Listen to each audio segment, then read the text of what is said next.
ide untuk perseroan perorangan, apakah sudah bisa? Ini selain perusahaan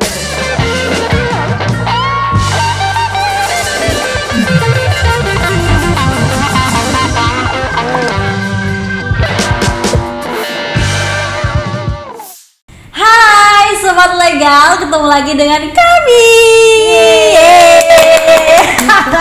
Kali ini dalam program Legal Podcast. Nah, kita mau bahas apa nih, bahas tentang merek, Mbak, sengketa merek. Iya guys, jadi tuh memang mungkin beberapa tahun terakhir ini ya kita banyak banget ngebahas tentang merek, atau kita menemukan beberapa perusahaan-perusahaan yang bersengketa tentang mereknya. Dan kali ini ada yang terbaru nih guys, sengketa merek bukan di dalam negeri ya, di luar negeri, yaitu sengketa merek antara Adidas dan juga Thom Browne. Semoga bener ya ngomongnya, Thom Browne. Jadi sengketa ini adalah berkaitan dengan garis-garis guys, motif garis-garis yang ada di produk masing-masing ya. Seperti yang kita ketahui kalau Adidas itu ciri khasnya itu ada 3 garis, garis-garis gitu di setiap produknya, dan Thom Browne ini ternyata ada garis-garis juga guys. Nah, tapi sebenarnya ini sengketanya seperti apa sih Mbak? Kalau misalnya kita mau share kepada teman-teman semua, karena aku baca sedikit, nanti aku akan share juga kepada sobat legal semua. Jadi kan Adidas itu kita tahu ya Mbak, dia kan brand fashion pakaian olahraga terkenal di luar negeri. Terus kalau Thom Browne ini juga bergerak sama di bidang fashion pria dan wanita, tapi dia itu lebih mewah, high end, dan harganya fantastis kayak gitu. Nah terus mereka ini kenapa bersengketa terkait motif garis-garis? Jadi si Adidas itu kan terkenal dengan trademarknya 3 garis itu kan. Nah si Thom Browne ini juga punya motif garis-garis gitu. Oh iya, di produknya juga ya, di motif-motif garis-garis itu tadi. Terus dan si Thom Browne ini kan sekarang tuh udah merambah ke pasar fashion olahraga. Sebelumnya kan dia fashion pakaian formal, pakaian bisnis. Jadi sekarang tuh merambah ke pakaian olahraga. Nah, Adidas tuh menganggap ini tuh kayak apa ya? Sebuah pelanggaran gitu, karena dia memakai motif garis-garis itu kayak Adidas itu. Oh iya, jadi karena motif garis-garis ya guys ya. Tapi kalau misalnya kita baca di beberapa artikel juga ternyata sengketa merek ini sudah berlangsung lama ya. Jadi tahun kayaknya kalau nggak salah tahun 2027 belum ya.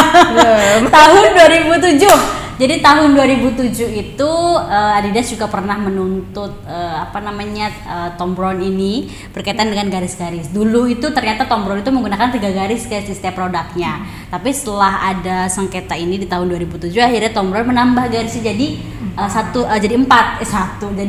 Jadi kalau Adidas 3 garis, kalau Thom Browne ini 4 garis gitu. Dan udah berlangsung, maksudnya sudah tidak ada hal apapun ya, karena kan memang dulu awalnya itu berarti Adidas itu kan produk olahraga ya, maksudnya dia concernnya ke sana, ke olahraga seperti yang kita ketahui. Thom Browne ini kan dia kayak pakaian formal, kita bisa lihat ya di internet ya, pakaian formal gitu, jas gitu, tapi ada garisnya di sini kalau nggak salah, atau celana gitu ada garisnya juga gitu, atau dress lainnya ada garisnya juga. Tapi ternyata karena sekarang ini Thom Browne sudah berkembang ya, ternyata mereka merambahlah ke dunia pakaian olahraga. Jadi sama dengan apa yang produk yang produk yang diciptakan oleh Adidas. Mereka kalau sudah ke pakaian olahraga, ternyata Thom Browne ini berkembang ke pakaian olahraga, dan inilah yang mungkin dilihat dari Adidas bahwa ini mengancam ya, menyebabkan kerugian lah kalau misalnya biasanya kita baca, menyebabkan kerugian di salah satu pihak. Nah kalau misalnya kita tadi kan trademarknya Adidas itu kan 3 garis. Trademarknya beberapa merek-merek terkenal juga pasti ada kan. Nah kita bahas tentang trademark. Trademark itu sebenarnya apa sih? Trademark itu kalau di Indonesia namanya merek dagang. Itu jadi dia kayak tanda, terus ciri atau ekspresi yang bisa digunakan untuk mengenali suatu produk. Jadi trademark ini tuh digunakan untuk membedakan satu produk dengan produknya yang lainnya dalam kategori yang sama gitu. Misalkan pakaian A sama pakaian B itu punya trademark yang beda kayak gitu. Nah, terus merek dagang ini diatur di Undang-Undang Nomor 20 Tahun 2016 tentang merek dan indikasi geografis. Terus merek dagang ini tuh berlaku selama 10 tahun dan dapat diperpanjang. Oke, itu jadi ciri khas lah, ciri khas dari produk ya. Misalnya kita lihat, oh berarti kalau gambar kuda ini produknya apa gitu kan. Terus kalau misalnya bulat, terus ada warna apa gitu, itu berarti produknya apa. Jadi pembeda, sebagai pembeda. Dan memang ini juga sudah terkenal ya. Jadi orang-orang konsumen itu biasanya juga kalau misalnya membeli sesuatu yang memang udah menjadi favorit dia, pasti dia lihat dari trademarknya, dari apa itu namanya, merek dagangnya, dari merek dagangnya dia lihat dari gambarnya, dari garisnya, dari segala macam ciri khas ya. Nah mereka akan beli. Nah itu dia tuh mungkin apa antara Adidas dan Thom Browne itu kan hampir mirip ya, kemiripan 3 garis dan juga 4 garis. Jadi kalau misalnya hal itu kayak bisa menyebabkan kebingungan konsumen. Jadi kayak kalau misalnya konsumen bingung gitu kan, jadi dia salah untuk membeli produk ya, dan itu merugikan salah satu pihak. Di sini kan yang menuntut adalah Adidas merasa bahwa produk yang dibuat oleh Thom Browne itu menyesatkan konsumen atau membuat konsumen itu bingung, dan akhirnya Adidas mengalami kerugian berapa ya, mungkin kerugian material yang nggak bisa kita hitung ya. Tapi kalau misalnya kita lihat dari tuntutan yang dibuat oleh Adidas itu, aku kayak baca tuntutan itu berapa miliar tuh Mbak?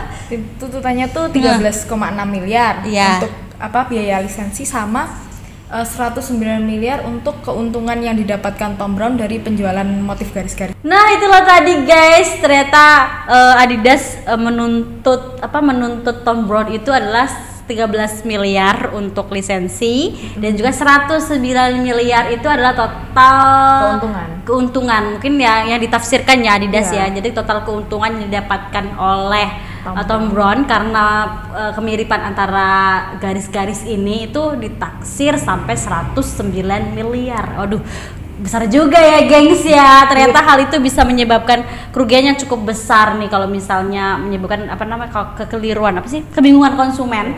Ternyata itu menyebabkan kerugian miliaran rupiah. Nah itu kan tadi kita sudah bahas tentang kerugian yang dialami oleh Adidas di 109 miliar. Lalu hasil dari persidangannya gimana tuh Mbak? Jadi Adidas itu kan menuntut Thom Browne itu karena dugaan pelanggaran merek, karena Thom Browne itu memakai merek Adidas tanpa izin, terus digunakan untuk penjualan, di mana penjualan ini kan mendapatkan keuntungan ya nantinya gitu. Nah tapi di keputusan dari pengadilan Manhattan itu bilang kalau Adidas itu tidak bisa membuktikan pelanggaran merek yang dilakukan oleh Thom Browne, dan Thom Browne itu tidak mengganggu trademark 3 garis milik Adidas gitu. Oh jadi misalnya Thom Browne kan nggak bisa dibuktikan, ternyata Adidas tidak bisa membuktikan bahwa merek garis-garis itu merugikan Adidas. Oke guys, tadi kita sudah ngobrol-ngobrol ya, bahasa ternyata pemenangnya adalah Thom Browne. Jadi ternyata Adidas ternyata tidak bisa membuktikan bahwa garis-garis itu, maksudnya motif garis-garis yang ada di produk Thom Browne itu menyesatkan konsumen. Jadi tidak bisa menyesatkan konsumen dan juga merugikan Adidas, tidak bisa membuktikan hal tersebut. Akhirnya di pengadilan itu yang menang adalah Thom Browne. Nah ini juga sering kita share juga kepada pelaku usaha semua ya gitu kan.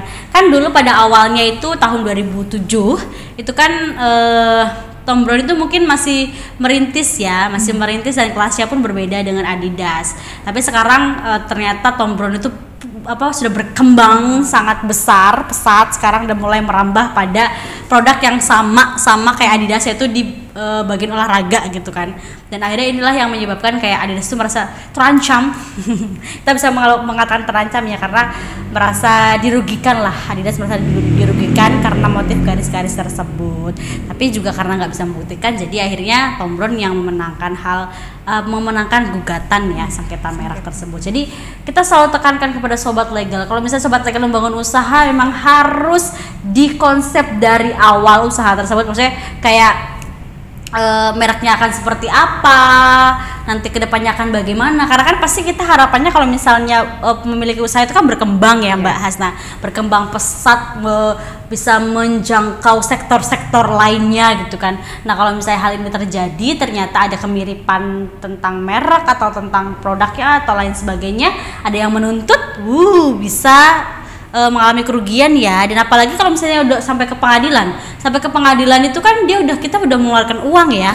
Walaupun memang nggak jadi dituntut sejumlah miliaran rupiah ya, tapi ketika kita sudah masuk ke pengadilan berarti ada biaya juga yang dikeluarkan oleh kita gitu. Jadi kalau misalnya sobat legal ingin buka usaha, ingin berusaha, itu langsung aja konsultasikan semuanya kepada Legal to Us, dari mulai perancangan sampai pendirian badan usaha, sampai pada menjalankan, sampai pada hal-hal yang diperlukan ya untuk pelaporan ataupun nanti akan terjadi sengketa. Kita bisa membantu sobat legal semuanya untuk bisa mendapatkan solusi terbaik dari kita. Oke. Jadi itulah tadi obrolan singkat kita tentang sengketa merek. Masih banyak lagi obrolan-obrolan seru lainnya ya, perihal entah itu merek atau hak cipta atau hak lainnya atau tentang usaha, semuanya yang diperlukan oleh sobat legal semua. Sampai jumpa lagi. Bye bye. Saya mau ningkatin CV ke PT. Kan NIB untuk perseroan perorangan apakah sudah bisa? Bisnis main perusahaan